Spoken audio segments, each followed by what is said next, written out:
ये भगवान, अचानक से बारिश कैसे शुरू हुई? थोड़ी देर पहले तो आसमान बिल्कुल साफ था। अब इस घोर अंधेरे में मुझे कुछ दिख भी नहीं रहा है। लकड़हारे की अच्छाई या राजकुमारी का घमंड। एक गांव में गरीब लकड़हारा अपनी पत्नी के साथ मेहनत मजदूरी कर खुशी खुशी रहता था। उससे पैसों की बहुत तंगी थी। बेचारा अपनी पत्नी को एक वक्त भी ठीक से नहीं खिला पाता था। फिर भी वो दोनों उस दुर्घटना से पहले खुशहाल जिंदगी जीते थे। आखिर ऐसी कौन सी दुर्घटना हुई थी जिसके कारण दोनों पति पत्नी के पैरों तले जमीन खिसक गई थी? क्या आपको भी इस दुर्घटना को जानने की उत्सुकता है? तो आइए साथ मिलकर राज जानते हैं। शारदा, ओ शारदा, देखो आज दिन कितना अच्छा है। ऐसा लग रहा है मानो आज कुदरत में खुशी सी छाई है। ऐसा कुछ नहीं है जी, मुझे पता है ये सब आप मुझे खुश करने के लिए कह रहे हैं। तो और भला मैं क्या कर सकता हूँ? तुम मेरी पत्नी हो, फिर भी मैं तुम्हारा ठीक से ख्याल नहीं रख पा रहा। तुम्हें मैं जिंदगी के ऐसो आराम नहीं दे सकता, इसीलिए छोटी मोटी खुशियाँ ही देने की कोशिश करता हूँ। ऐसे निराश क्यों हो रहे हैं आप? अभी हमारी आर्थिक स्थिति ठीक नहीं है, पर मुझे यकीन है एक ना एक दिन वो हमारी भी सुनेगा, वो सब ठीक करेगा। तुम्हारी बातों से मुझे बहुत हिम्मत मिलती है शारदा। चलो अब मैं लकड़ियाँ लाने जाता हूँ। आते वक्त बाजार में बेच आऊंगा, 2 पैसे घर लाने की कोशिश करूंगा। तुम चिंता मत करो। मैं भला क्यों चिंता करने लगी? मुनाफा हो या ना हो, आप ज्यादा परेशान मत होइएगा। हम लोग जैसे जीते आए हैं आगे भी जी लेंगे। परंतु मैं नहीं चाहती कि हमारी हालत के बारे में सोच कर आप अपना स्वास्थ्य खराब कर ले। अच्छा चलो, मैं अब चलता हूँ, शाम को ही घर लौटूंगा। इतना कहकर शंभू जंगल से लकड़ियाँ काट कर बेचने चला जाता है।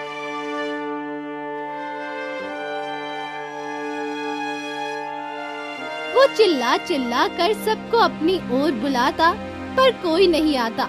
तब शंभू अपनी किस्मत पे नाराज हो रहा था। वाह रे मेरी किस्मत, तू अपना खेल खेलना कभी नहीं भूलती है। रोज मैं नई उम्मीद लेकर काम करने आता हूँ, पर तू रोज मुझे खाली हाथ ही घर लौटने पर मजबूर कर देती है। आज भी बाजार में इतनी भीड़ है, पर मुझसे खरीदी करने वाला कोई नहीं। मैं सच कहूँ तो अपनी जिंदगी से हार बैठा हूँ। बस अपनी पत्नी के लिए ही दोबारा हिम्मत जुटाता हूँ। ठीक है, तू अपना खेल खेल ले, मैं भी देखता हूँ तू आखिर मुझे और क्या क्या परेशानियां देगा। चल शंभू, घर चल।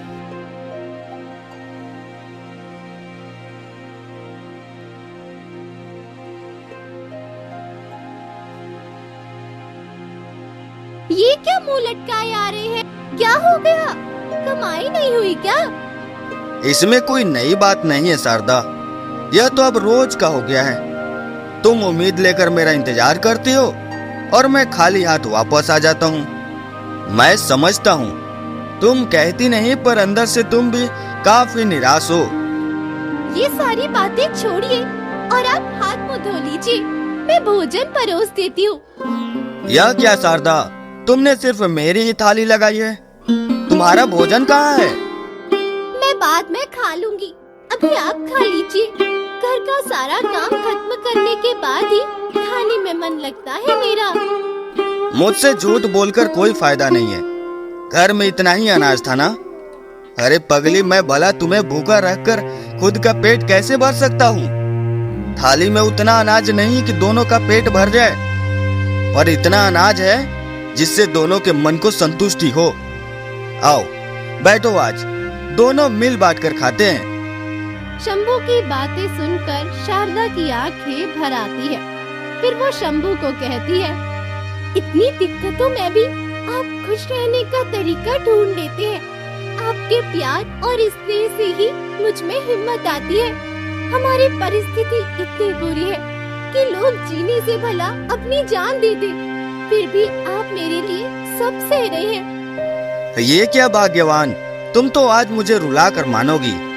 चलो अब ये सारी बातें छोड़ो, सबका अच्छा दिन आता है, हमारा भी आएगा। अब मैं सोने जा रहा हूँ, सुबह फिर से लकड़ियाँ लेने जाना है। तुम भी अपना काम खत्म करके जल्दी सो जाना। आंखों में आंसू और दिल में उम्मीद लिए वो लोग मुस्कुराते हुए सो जाते हैं।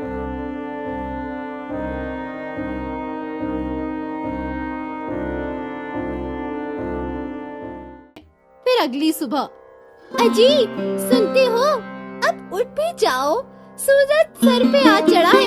कल तो आप ही जंगल जाने की बातें कर रहे थे और अभी आराम से सो रहे हैं। हे भगवान, आज तो काफी देर हो गई। पता नहीं आज मेरी आँख कैसे नहीं खुली। मुझे जल्दी लकड़ियाँ तोड़कर बाजार जाना होगा, नहीं तो कहीं बाजार में भीड़ कम हो गई तो दिक्कत हो जाएगी। शारदा, मैं अब जा रहा हूँ।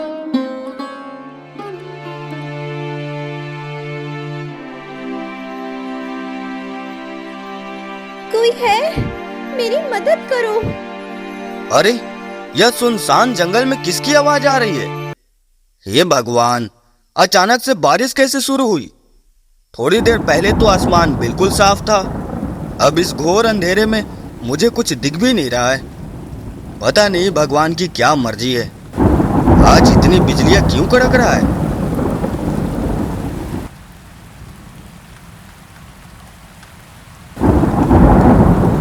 भगवान, भगवान मुझे बचा लो, मैं मर रही हूँ। मेरे कान बज रहे हैं, या सच में कोई धीमी आवाज में कुछ कहने की कोशिश कर रहा है? मुझे इस आवाज का पीछा करना होगा, शायद किसी जरूरतमंद को सच में मदद की जरूरत हो। फिर शंभू उस आवाज का पीछा करता है। शंभू को एक लड़की दिखती है। वो लड़की खून से लथपथ, कमजोर, लाचार, टूटे गहने, पहचान छुपी, कीचड़ में गिरी हुई थी। फिर शंभू अपनी कुल्हाड़ी उठाए डरते डरते उस लड़की के करीब जाता है। यह लड़की तो बिल्कुल लाश की तरह दिख रही है। इसकी सांसें देखता हूँ, हे भगवान, इसकी सांसें तो बहुत धीमी चल रही है। किसी भी क्षण यह मर सकती है। मुझे जल्दी इसे घर ले जाना होगा, परंतु इसे घर ले जाने से कहीं हमारे ऊपर कोई बड़ी मुसीबत ना आ जाए। शंभू, ये सब सोचने का वक्त नहीं है। अभी सबसे ज्यादा जरूरी है इसकी जान बचाना है। चल, इसे लेकर जल्दी घर चल।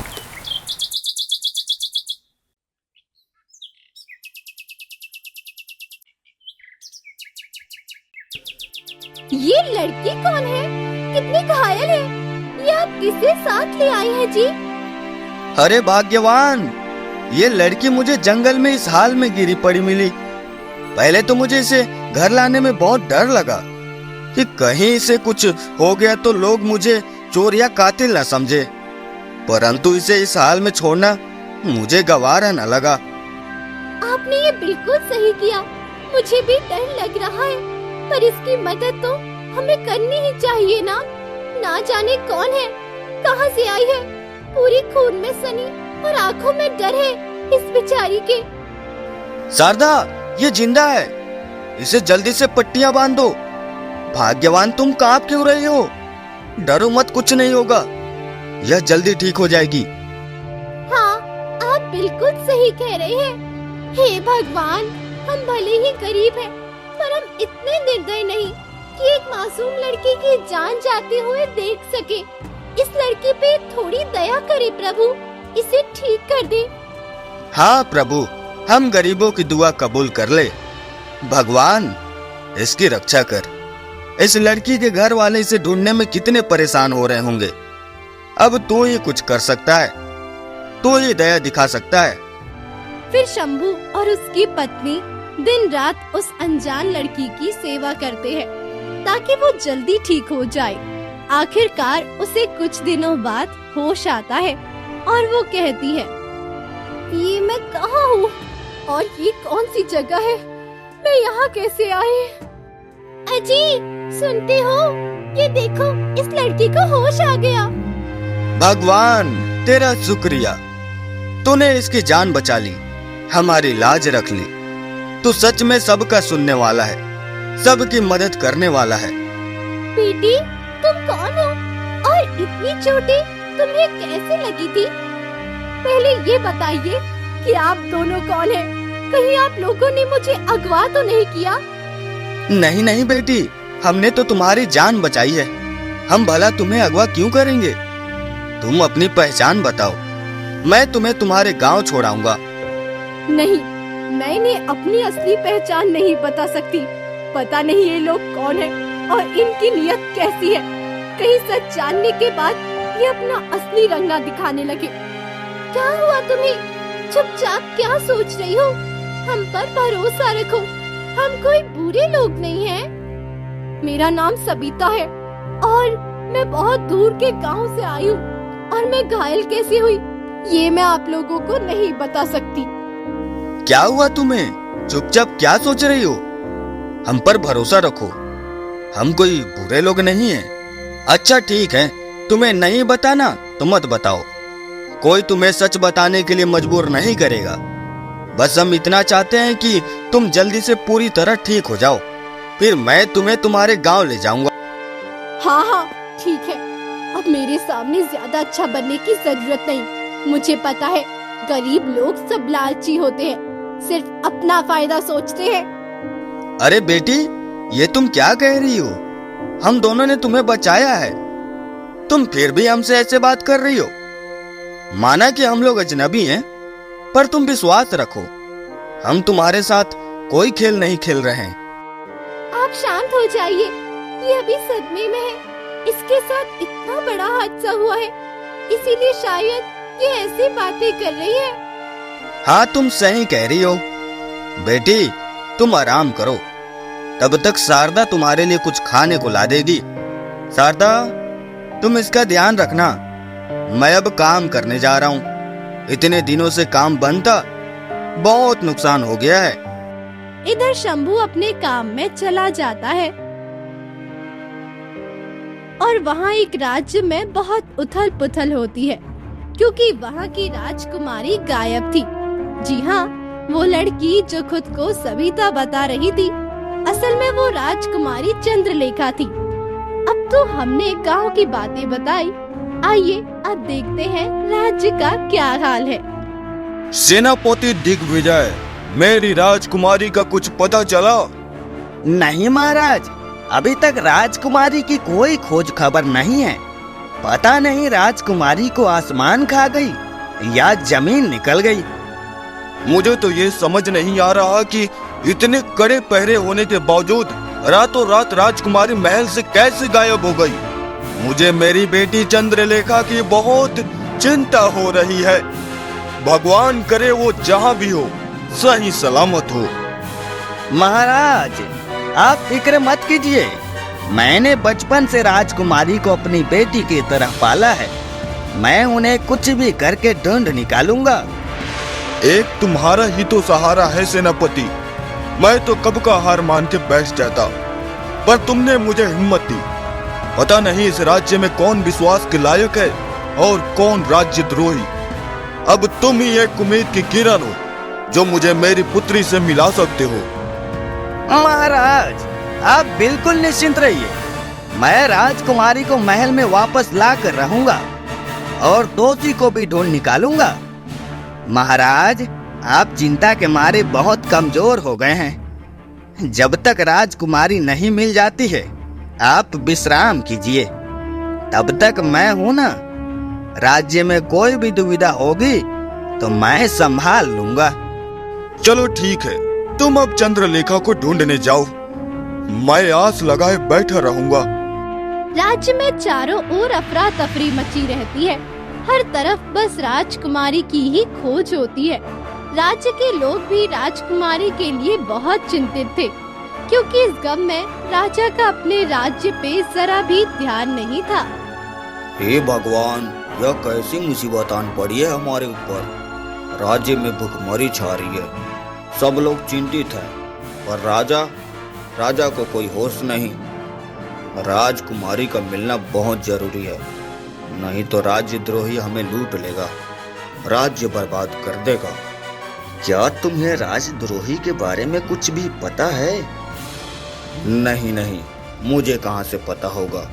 वो तो इतना शातिर है कि महाराज और प्रजा को लूट भी रहा है और अपनी पहचान भी छुपाए है। बोल तो तुम बिल्कुल सही रहे हो। अब तो भगवान ही बचाए ऐसे लोगों से। अभी हमें तो बस ऊपर वाले से यही प्रार्थना करनी चाहिए कि राजकुमारी जल्दी से जल्दी मिल जाए और हमारे महाराज वापस अपनी गद्दी संभाल लें। सेनापति भी दिन रात राजकुमारी की खोज में लगे पड़े। इधर राज्य की दशा बहुत खराब थी और उधर राजकुमारी ने भी उन गरीब बेचारों का जीना हराम कर रखा था। वो तो राजकुमारी थी, उसके तो नखरे होंगे ही। चलिए अब जरा शंभू और उसकी पत्नी की दुर्दशा देखते हैं। सुनिए, जितनी जल्दी हो सके इस लड़की को उसके असली घर छोड़ आइए। अरे क्या हो गया भाग्यवान, ऐसा क्यों बोल रही हो? दिन ब दिन इसके नखरे बढ़ते ही जा रहे हैं। हम लोग तो अपना पेट इतनी मुश्किल से पालते हैं, इसकी पसंद का खाना कैसे बना पाऊंगी मैं? जब तक इसे इसके मन का पसंद भोजन नहीं मिलता, ये खाती ही नहीं है। अब रोज रोज हम इतना खर्च कैसे कर पाएंगे? पता नहीं इसके इतने नखरे क्यों हैं? ऐसा नहीं कहते भाग्यवान, वो हमारी मेहमान है और मेहमान भगवान स्वरूप होते हैं। हम भले ही भूखे रह ले, फटे पुराने कपड़े पहन ले, पर हमें सविता का अच्छे से ध्यान रखना चाहिए। पता नहीं भगवान की क्या मर्जी है। पहले तो हमें लाचारी भरी जिंदगी दी और अब सविता के जरिए हमारी परीक्षा ले रहा है। आप दोनों कुछ काम भी करते हैं या सिर्फ एक दूसरे से बातें करते हुए दिन पार करते हैं? मुझे तो पहले से ही दोनों काम चोर लग रहे थे। मुझे आज शाही भोजन चाहिए। आज मुझे खाने का बड़ा मन है। मैं अब आराम करने जा रही हूँ। जब तक भोजन तैयार न हो मुझे कोई नींद से मत जगाना। ये देखिए, आप खुद ही, सविता हुक्म देकर चली गई। अब बताइए, हम लोगों ने आज तक दाल चावल में गुजारा किया है, इसे हम शाही भोजन कहाँ से लाकर दें? तुम चिंतित ना हो शारदा, मैं अभी लकड़ियाँ बेचकर पैसे लाता हूँ और थोड़ी उधारी भी ले लूंगा किसी से। सविता बहुत तकलीफों से गुजर रही है, अब वो हमारे घर में है, उसका ख्याल रखना हमारा फर्ज है। शंभू अपनी और शारदा की इच्छाएं मारकर खुद को भूखा रखकर राजकुमारी की सारी इच्छाएं पूरी करता है। इतना सब देखकर भी उसका घमंड नहीं टूटता और वो रोज रोज उन्हें परेशान करने के लिए नए बहाने ढूंढते रहती है ताकि वो लोग गुस्से में उसे जाने को कह दे। पर उनके अंदर की सहनशीलता के साथ राजकुमारी का सारा षड्यंत्र धरा का धरा रह जाता है। अब मैं क्या करूं? सारे पैंतरे आजमा लिए पर ये लोग मुझे जाने ही नहीं देते हैं। मैं इन्हें अपनी सच्चाई भी नहीं बता सकती। क्या पता ये लोग उस राजद्रोही के साथ मिले हो जिसके कारण मैं यहाँ आ गई। सविता बेटिया, ये अकेले अकेले खुद से क्या बातें कर रही हो? घर की याद आ रही है ना? मुझे बताओ कहाँ जाना है, मैं छोड़ आऊंगा। इसकी कोई जरूरत नहीं है, मैं खुद ही चले जाऊंगी। नहीं, मैं तुम्हें अकेले जाने नहीं दे सकता हूँ। कहीं पिछली बार की तरह फिर से तुम्हारी जान को कोई खतरा ना हो जाए। तुम्हें जाना है तो मैं तुम्हारे साथ जाऊंगा। जब तक तुम्हें ठीक ठाक तुम्हारे गांव न छोड़ दूं, मेरी जिम्मेदारी पूरी नहीं होगी। ये अच्छा बनने का ढोंग आप किसके सामने कर रहे हैं? आप लोग कितनी भी कोशिश कर लीजिए, मैं नहीं पिघलूंगी। एक तो आप लोगों ने मुझे यहाँ जबरदस्ती रोक कर रखा है, मानो जैसे कैद ही कर लिया हो। ऐसी बात नहीं है बेटी, बस हमें तुम्हारी चिंता है। चलो अब घर चलो, सांझ होने वाली है। यूँ सांझ के समय अकेले रहना सही नहीं है। वो लोग घर चले जाते हैं। कुछ दिनों बाद सेनापति को राजकुमारी का पता चलता है और वो महाराज से कहता है, महाराज की जय हो। महाराज, मुझे राजकुमारी का पता चल चुका है। वो एक गांव में एक लकड़हारे और उसकी पत्नी के साथ रह रही है। मुझे मेरे गुप्तचरों ने बताया कि राजकुमारी यहाँ आने के लिए बहुत प्रयास करती है, परंतु वो लोग उन्हें आने नहीं दे रहे हैं। उस लकड़हारे की ये मजाल, उसने मेरी पुत्री को अगवा किया। मैं उसके प्राण ले लूंगा। सेनापति दिग्विजय, तुम अभी के अभी मेरी पुत्री को वहां से लेकर आओ। उस लकड़हारे और उसकी पत्नी को बंदी बना लेना। मैं खुद उन्हें दंड दूंगा। आपकी जो आज्ञा महाराज, मैं भी उन्हें नहीं छोड़ूंगा। आखिर उन्होंने हमारी राजकुमारी को अगवा किया है। महाराज, आप थोड़ा धैर्य रखिए, मैं तुरंत उन्हें आपके समक्ष लाता हूँ। अब सेनापति राजकुमारी को महल वापस लाने के लिए निकल जाता है और इधर अगली सुबह राजकुमारी की आंखें खुलती है। तब आज मैं इन्हें सच बता दूंगी, फिर जो होगा देखा जाएगा। अब मुझसे इस छोटे से झोपड़े में रहा नहीं जा रहा। क्या बात है सबीता, किस सोच में डूबी हो? तुम्हारा चेहरा उतरा हुआ लग रहा है, कहीं तुम्हें बुखार तो नहीं? मुझे देखने दो जरा। हट, मुझे मत छू, मैं राजकुमारी हूँ। तुम दोनों गरीबों ने मेरे नाक में दम करके रख दिया है। एक राजकुमारी को अपने इस गरीब झोपड़ी में रखा तुम लोगों ने। अब मुझसे और गरीबी सहन नहीं होगी। मैं अपने महल जा रही हूँ। क्या आप सच में राजकुमारी हैं? आप इतनी क्रोधित क्यों हो रही हैं? हमने तो आपकी जान बचाई है। मुझे तो पहले से ही इनके नखरे देखकर संदेह हो रहा था। राजकुमारी, हमने आपका इतना ख्याल रखा, आपकी सहायता की। कृपया कर हमें गलत ना समझे, हम लोग एक साधारण व्यक्ति हैं। राजकुमारी की जय हो।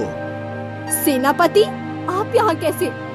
राजकुमारी, मुझे जैसे आपके बारे में पता चला, मैं फौरन आपको लेने चला आया। महाराज आपके लिए बहुत चिंतित हैं। सेनापति, मुझे भी मेरे पिताश्री की बहुत याद आ रही थी। अच्छा हुआ कि आप आ गए। मुझे जल्दी मेरे पिताश्री के पास ले चलिए। जी राजकुमारी, आपके साथ साथ इन दोनों को भी साथ लेकर आने का हुक्म दिया है महाराज ने। सैनिकों, राजकुमारी यही है, मुझे मिल चुकी है। तुम सब जल्दी से इस लकड़हारे और उसकी पत्नी को बंदी बना लो। हे भगवान, हमें बचा ले। सेनापति जी, हमने कोई गलती नहीं की है। राजकुमारी, कृपया कर इन्हें बताइए कि हमने आपकी मदद की है, बिना कोई लालच आपकी जान बचाई। राजकुमारी, कुछ तो कहिए। हाँ राजकुमारी, हमारे साथ ऐसा अन्याय ना कीजिए। हमने आपका क्या बिगाड़ा है? राजकुमारी बिल्कुल चुपचाप उनकी बातें सुनती है। अब देखना ये है कि राजकुमारी सच कहेंगी या अपने घमंड में दो मासूम जिंदगियां बर्बाद कर देंगी। तुम लोग चुप रहो और हमारी राजकुमारी को भ्रमित करने की कोशिश मत करो। अब तो तुम्हारा फैसला महल में ही होगा। सिपाहियों, पकड़ लो इन्हें। चलिए राजकुमारी, महाराज हमारी प्रतीक्षा कर रहे होंगे। पुत्री चंद्रलेखा, मेरी बच्ची, कहाँ थी तुम? पुत्री, मैं तो तुम्हें लेकर बहुत भयभीत हो गया था। कैसी हो मेरी बच्ची? पिताश्री, मुझे भी आपकी बहुत याद आ रही थी। मैं आपसे मिलने के लिए व्याकुल थी, व्याकुल। पर मैंने मिलने में इतना समय लगा दिया। मुझे माफ कर दीजिए पिताश्री, माफ कर दीजिए। नहीं पुत्री, तुम माफी मत मांगो। मुझे पता है तुम्हें जबरदस्ती रोका गया था। महाराज की जय हो। महाराज, आपके कहने पर मैंने लकड़हारे और उसकी पत्नी को बंदी बना लिया। उन पाखंडियों को मेरे सामने पेश किया जाए। महाराज की जय हो। महाराज, हम निर्दोष हैं, कृपया हमारा यकीन करें। महाराज, हम गरीब तो मेहनत मजदूरी कर अपनी जिंदगी व्यतीत कर रहे थे। हम अपने छोटे से जिंदगी में बहुत खुश रहते थे। हमारा कोई दोष नहीं। समझ नहीं आ रहा आखिर सच्चाई क्या है। पुत्री, अब तुम ही बताओ, इन लोगों ने तुम्हें अगवा किया या तुम्हारी भलाई की? पिताश्री, मैं भ्रमित हूँ। मैं उस रात अपने कक्ष में सोई हुई थी। जब आंखें खुली तो खुद को एक जंगल में जख्मी हालत में पाया। हाँ महाराज, राजकुमारी जंगल में अधमरी हालत में थी। मैं इन्हें इलाज के लिए अपने घर ले गया। महाराज, हम लोग पहले से ही बहुत कष्ट से जीते आए हैं। हमने कभी किसी के साथ कोई छल नहीं किया। हम पे रहम कीजिए महाराज, हम पे रहम कीजिए। हम लोग बिल्कुल सच कह रहे हैं। चुप करो तुम दोनों, मुझे तुम पर यकीन नहीं। आखिर राजकुमारी तुम्हें क्यों मिली? यह कोई संजोग नहीं बल्कि षड्यंत्र है। सेनापति, इन्हें कारावास में डाल दो। अब तो राज्यसभा में ही इन्हें उचित दंड मिलेगा। नहीं महाराज, नहीं, ऐसा मत कीजिए, आप गलत कर रहे हैं महाराज। दोनों बेचारे चीखते चिल्लाते इंसाफ की गुहार लगाते हैं, पर राजा और राजकुमारी के आंख में भ्रम का बहुत बड़ा पहाड़ था। कुछ दिनों तक वो लोग काल कोठरी में रहते हैं।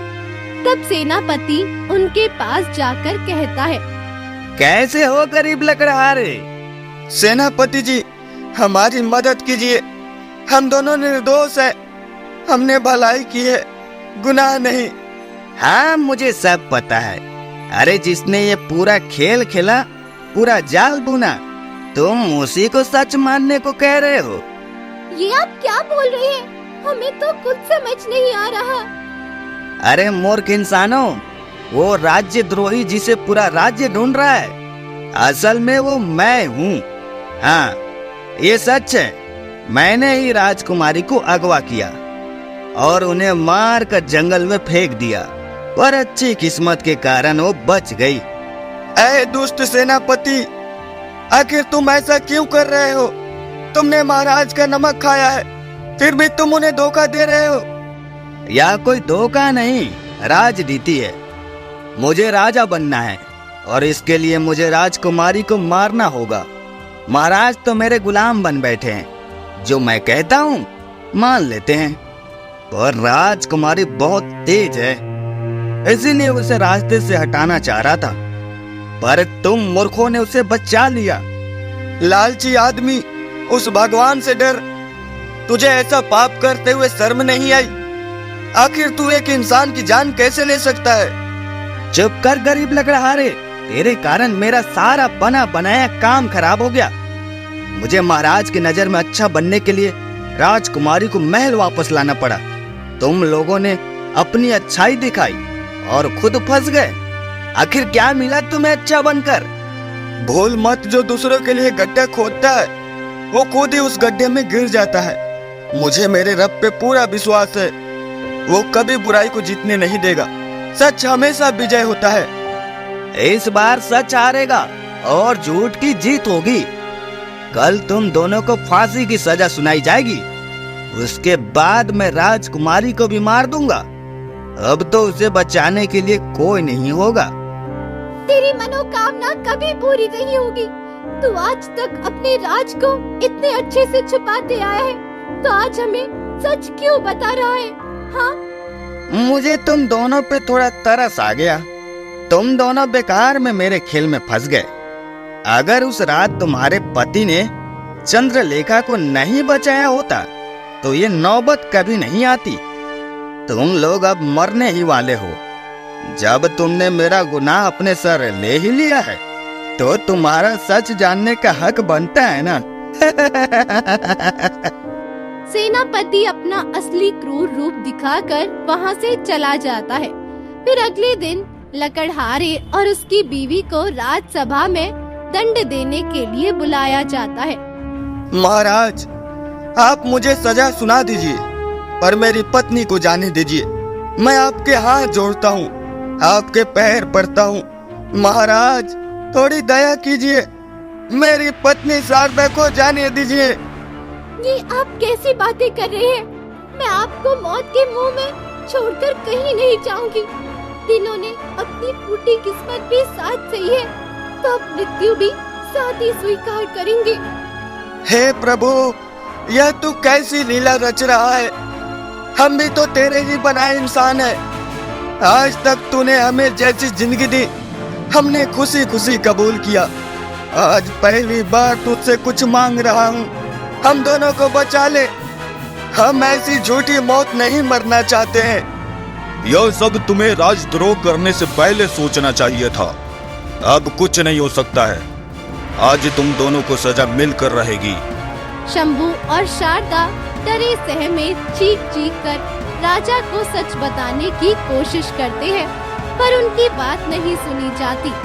अब सारा फैसला राजकुमारी के मुंह से निकले एक शब्द पे टिका है।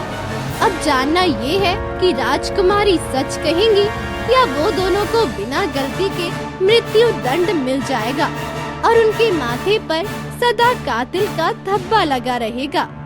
मैं यह आदेश देता हूँ कि इन दोनों को सबके सामने फांसी दी जाए, ताकि आगे से कोई भी राजद्रोह करने का नहीं सोचे।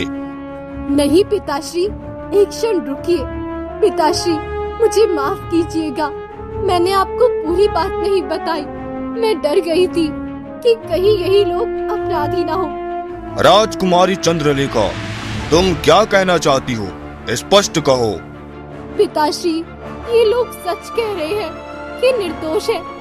राजकुमारी, आप शायद इनके बोले शकल से भ्रमित हो रही हैं। ये लोग बहुत चालाक हैं, इन्हें दंड मिलने दीजिए।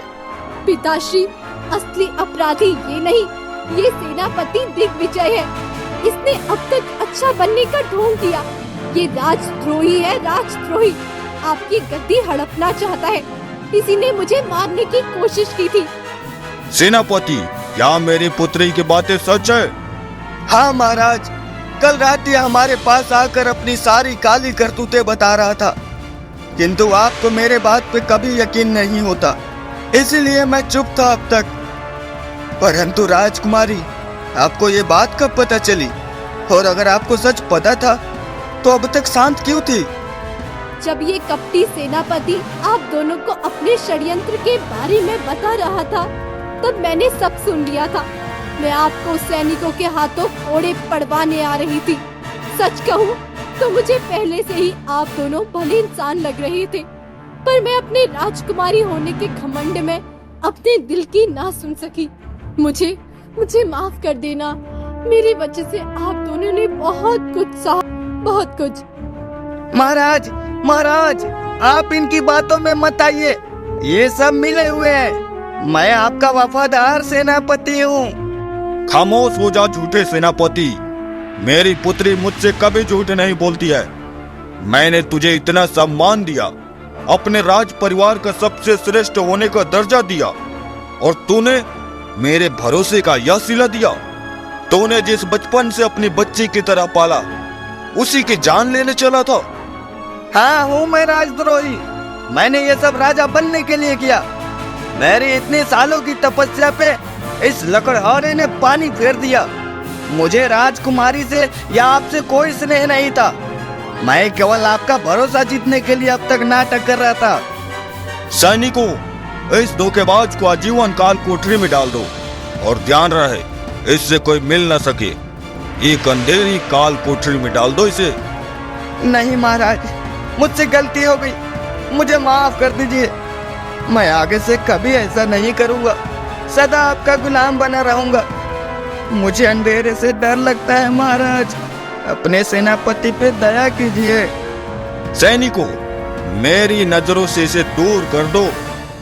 सेनापति को उसकी गलती की सजा मिलती है और वो कैद हो जाता है। फिर राजकुमारी और राजा अपनी भूल पे पछताते हैं। मुझे माफ कर देना ईमानदार लकड़हारे। मैंने तुम्हें और तुम्हारी पत्नी को बिना सच जाने बहुत पीड़ा दी। मैंने अपने राजा होने का फर्ज सही से नहीं निभाया और अपनी बेटी के मुंह में बह गया। मैंने भी आप दोनों को काफी परेशान किया है। अगर आज आप दोनों को कुछ भी होता तो मैं खुद को कभी भी माफ नहीं कर पाती। भगवान ने मुझे पाप का भागीदार होने से बचा लिया। आप दोनों माफी मत मांगिए, परिस्थितियां ही ऐसी थी कि कोई भी भ्रमित हो जाता। ऊपर वाले, तेरा शुक्रिया, तूने हमें बचा लिया। तू सच में कभी किसी के साथ अन्याय होने नहीं देता है।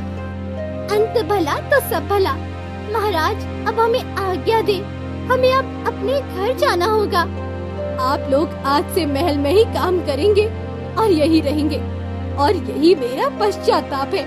अगर आप यही रहेंगे तो मैं समझूंगी कि आप दोनों ने मुझे माफ कर दिया। हाँ हाँ, मेरी पुत्री सही कह रही है।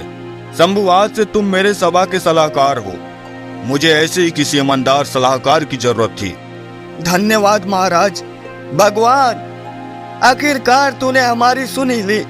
सच कहा है किसी ने, भगवान के घर देर है पर अंधेर नहीं।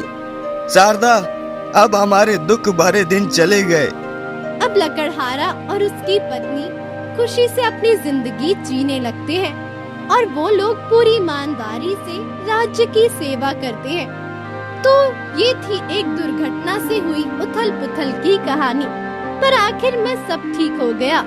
वो कहते हैं ना, जो होता है अच्छे के लिए ही होता।